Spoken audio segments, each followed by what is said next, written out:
Hi friends soup तो आपण मैंने बहुत प्रकार करके पीथिबे ता मध्य ओट्स सूपटी हूँ अन्यतम। आज मुझे ओट्स सूपटी करने को जाऊँगी। प्रथम किसी परिवा गुड़ी को धुआ धुई कर गोटे पात्र में रखिदेची यह गोटे चपर साहाय्य में सब परिवा गुड़ी को ब्लेंड कर दूची।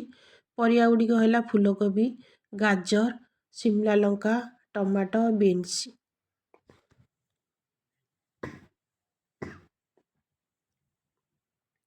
यापर गोटे कड़ाई में 400 ग्राम ओट्स पकईकि टिके भल रूपे भाजी दूची।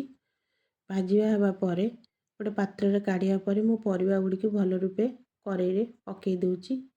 2 चामच तेल परिवा गुड़ी भल रूपे भाजी होगापर ओट्स टी आ मध्य मु गोले दूची।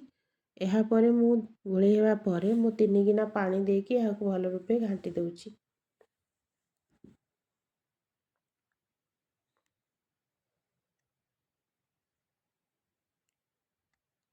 यह भल रूपे घाटी होगापर यह मध्य मु किछि बटा जाइथिबा धनिया पत्र,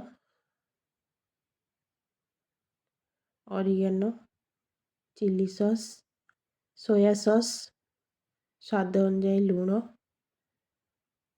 गोलमरिच गुंड पकईकि भल रूपे संपूर्ण रूपे छाड़ी दूची। यह टिके फुटिया पर मुझे धनिया पत्र पकईकि बंद कर दूची। देखो संपूर्ण रूपे ओट्स टी हो गला। मु गोटे पात्र को काढ़ी दूची।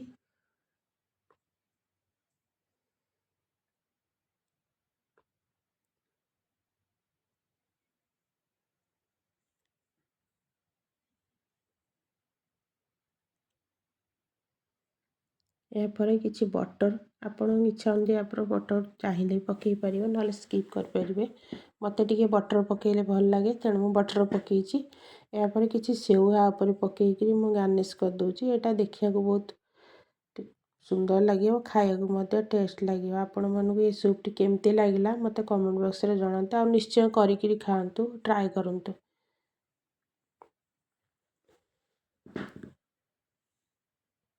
जय जगन्नाथ।